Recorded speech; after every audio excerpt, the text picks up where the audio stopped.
মসজিদুল আকসা, বাইতুল মাকদাস, সেই মসজিদের কথা আপনাকে আমি স্মরণ করাচ্ছি।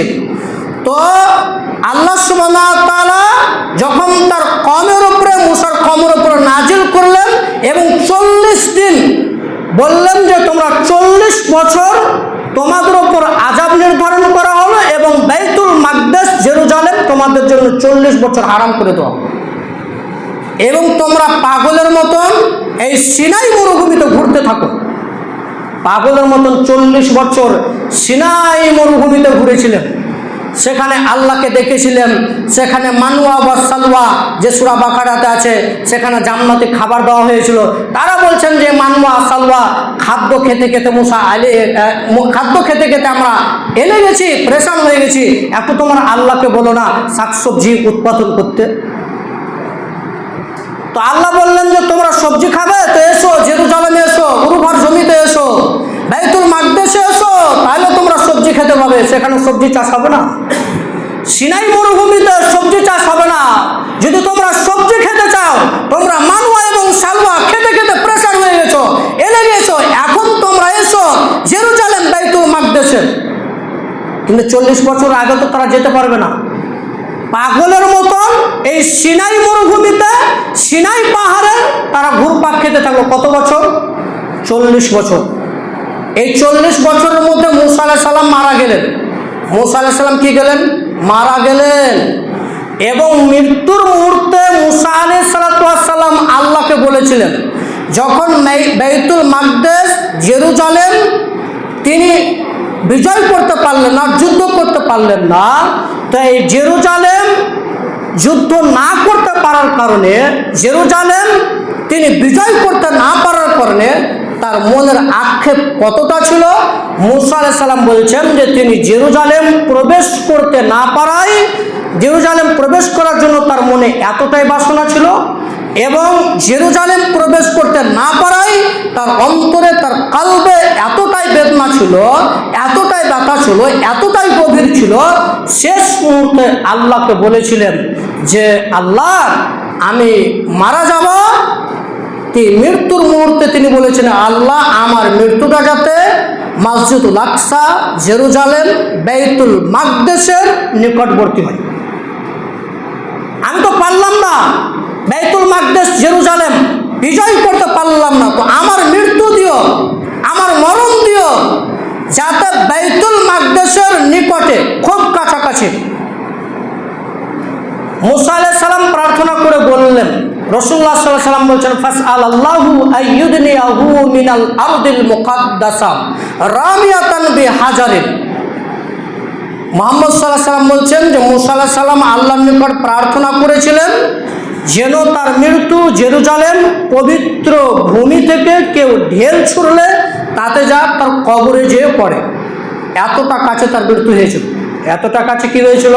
মৃত্যু হয়েছিল। কেউ যদি মসজিদুল আকসা থেকে মুসা আলাইহিস সালামের কবরে ঢেল নিক্ষেপ করে, ততটা দূরে তিনার মৃত্যু হয়েছিল। কেউ যদি মসজিদুল আকসা থেকে ঢেল ছুড়ে, তাহলে মুসার কবরে যেয়ে পড়বে। এবং মুহাম্মদ সাল্লাল্লাহু আলাইহি ওয়াসাল্লাম আরো বললেন যে শোনো, আমি যদি সেখানে থাকতাম, মসজিদুল আকসাতে থাকতাম, তাহলে আমি তোমাদেরকে দেখিয়ে দিতাম মুসা আলাইহিস সালামের কবর। আমি কি দেখিয়ে দিতাম? মুসা আলাইহিস সালামের কবর দেখিয়ে দিতাম আমি যদি সেখানে থাকতাম। এরপরে মুসা আলাইহিস সালাম মারা গেলেন। এরপরে দায়িত্ব পেলেন কে? বানি ইসরাইল। আলহামদুলিল্লাহি ওয়াহদাহু ওয়াসসালাতু ওয়াসসালামু আলা মান লা নাবিয়্যা বা'দাহু। মুসা আলাইহিস সালাম মারা যাওয়ার পরে দায়িত্ব পেলেন বানি ইসরাইল। ওই যে দুজন ব্যক্তি, তার মধ্যে হচ্ছে ইউসা ইবনে নুন, তিনি দায়িত্ব পেলেন এবং আল্লাহর আদেশে তিনি যুদ্ধ করার জন্য রওনা হলো তার কমকে নিয়ে। বললেন তার কমকে, ইউসা ইবনে নুনকে আল্লাহ নবী করে দিলেন এবং তার কমকে বললেন যে চলে এখন জেরুজালেম যুদ্ধ করতে যেতে হবে। তারা রওনা হলেন, আল্লাহর কাছে ক্ষমা চাইলেন, সমস্ত কিছু করলেন। এমন যুদ্ধ, প্রবল যুদ্ধ চলছে, যুদ্ধ চলতে চলতে চলতে খুব যুদ্ধ চলছে, জয়ের কাছাকাছি। এমন সময় শুক্রবার বৈকালের সময়, মানে শনিবার হয়ে গেলে যুদ্ধ শেষ। মানে সেই জামানায় ছুটি ছিল শনিবার, শনিবার যুদ্ধ, গলা মারামারি সব বন্ধ। তো বেলা সূর্য ডুবে গেলে শনিবার হয়ে যাবে। তো এই মুহূর্তে ইউসা ইবনে নূনের মাথায় বুদ্ধি এসে আল্লাহর নিকটে গেলেন। যুদ্ধ চলছে, যে এখন যদি যুদ্ধ হয়ে যায় আর এত যুদ্ধ আমরা জয়ের কাছাকাছি এখন যদি বন্ধ হয়ে যায়, মাগরিবের আজান হয়ে যায়, সূর্য ডুবে যাবে, মানে 2-1 ঘন্টা সময় আছে, তো এবার যদি হয়ে যায় তাহলে আবার কোন রবিবার, তার মানে আমরা জয় হতে পারবো কি, তার চিন্তা ভাবনা করছি, মানে অনেক দূরে। তো আল্লাহর নিকটে যে সূর্যকে বললেন, ইন্নাকে মামুরা, হে সূর্য তুমি আল্লাহর আদেশে আদিষ্ট, ওয়ানা মামুর, এবং আমি আল্লাহর আদেশে আদিষ্ট, আল্লাহুম্মা হাদিস আলাইনা, হে আল্লাহ তুমি এই সূর্যকে আমাদের জন্য থামিয়ে দেন। ইউসা ইবনে নূন আল্লাহকে বললেন আল্লাহ, এবং সূর্যকে লক্ষ্য করে বললেন সূর্য তুমি থেমে যাও, তুমি আল্লাহর আদেশে আদিষ্ট, আমি আল্লাহর আদেশে আদিষ্ট, তুমি সূর্য থেমে যাও। এবং আল্লাহকে বললেন আল্লাহুম্মা হাদিস আলাইনা, আল্লাহ তুমি এই সূর্যকে এই বাইতুল মাকদেস বিজয় করার জন্য, এই জেরুজালেম বিজয় করার জন্য সূর্যকে থামিয়ে দেন। আল্লাহু আকবার। বলা যাবে না ভাই? আলোচনা বুঝতে পারছেন না? সূর্য থেমে যাচ্ছে ইউসা ইবনে নূনের কারণে, শুধু জেরুজালেম বাইতুল মাকদেস বিজয় করার জন্য সূর্যকে আল্লাহ থামিয়ে দেন, এই বাইতুল মাকদেসকে বিজয় করালেন। সূর্য রাসূল সাল্লাল্লাহু আলাইহি ওয়াসাল্লাম এবং পৃথিবীতে এই ইতিহাস আর কোনো কারো মানুষের জন্য এক মুহূর্তের জন্য সূর্য থেমেনি, শুধুমাত্র ঈসা ইবনে নূনের জন্য সূর্য থেমে গিয়েছিল, শুধুমাত্র বাইতুল মাকদেস জেরুজালেম বিজয় করার জন্য। চিন্তা করেছেন? সূর্যকে থামিয়ে দিয়ে আল্লাহ বাইতুল মাকদেস জেরুজালেম বিজয় করালেন। এরপরে জেরুজালেম বিজয় হয়ে যাওয়ার পরে আল্লাহ তাদেরকে বললেন, কি বলছেন দেখেন, ওটাও কোরআন মাজিদের আয়াত, এবং তাদেরকে জেরুজালেমে প্রবেশ করার সময় আল্লাহ নিষেধ কি দিলেন, যে ওয়াইজ কুলনা দুখুলু হাদিল ক্বরিয়া, তোমরা এই গ্রামে প্রবেশ করো, আল্লাহ প্রবেশ করতে বললেন। ফাকুলু হাইসু শিতুম, এবং তোমরা রিজিক খাও স্বচ্ছন্দে, যেখানে ইচ্ছা সেখান থেকে রিজিক তোমরা গ্রহণ করো। তারপরে ওয়াদখুলুল বাবা সুজ্জাদা, আর তোমরা যখন এই শহরে প্রবেশ করবে তখন তোমরা মাথা নিচু করে সাজদা অবস্থায় প্রবেশ করবে। ওয়াকুলু হিত্তা, এবং তোমরা মুখে বলবে হিত্তা, হে আল্লাহ আপনি আমাদের ক্ষমা করুন, আপনি আমাদের ক্ষমা করুন, এটা বলবেন। তারা এই কথাকে পরিবর্তন করে আল্লাহর বিধানকে পরিবর্তন করে অন্যটা বলেছিল। কি বলছিল? ফাবাদদাল্লাযীনা যালামু কাওলান গায়রাল্লাযী ক্বিলা লাহুম ফাআনজালনা আলাল্লাযীনা যালামু রিজজাম মিনাস সামাই বিমা কানু ইয়াফসুকুন। তারা আল্লাহর কথাকে পরিবর্তন করে তারা বলেছিল, যারা জুলুম করেছিল, তারা আদিষ্ট হয়েছিল, তারা সেই কথাকে পরিবর্তন করে অন্য কথা বলেছিল। এবং যারা অন্যায় করেছিল এই অন্যায়ের পাপাচারিতার কারণে আল্লাহ আসমান থেকে কি দিলেন? গজব দিলেন, গজব।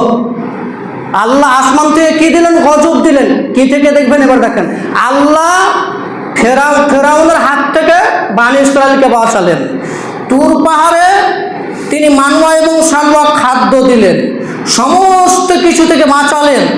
তারপরও আল্লাহর সাথে তারা নেমক হারামি করছেন। আল্লাহ বললেন তোমরা বলো হিত্তাতুন, আর ওরা বলছে হিন্তাতুন। কত বড় নেমক হারাম আপনি চিন্তা করেছেন? আল্লাহ বলছে হিত্তাতুন, তোমরা আস্তাগফিরুল্লাহ বলো, যে আল্লাহ তুমি আমাদের ক্ষমা করো। আমরা যেরকম আস্তাগফিরুল্লাহ বলি, এর মানে হচ্ছে আল্লাহ তুমি আমাদের ক্ষমা করো। হিব্রি ভাষায় হচ্ছে হিত্তাতুন, এর মানে হচ্ছে আল্লাহ তুমি আমাদের ক্ষমা করো।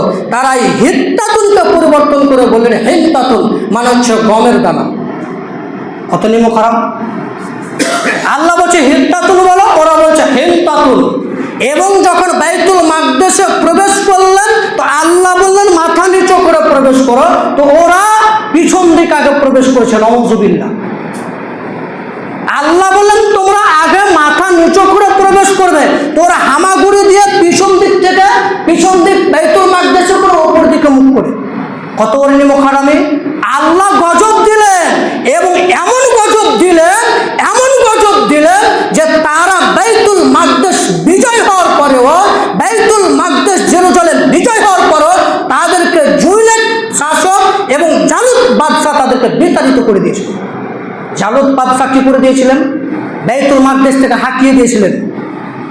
বাইতুল মাকদেস থেকে তারা চলে গিয়েছিলেন, তারা বিতাড়িত হয়েছিলেন।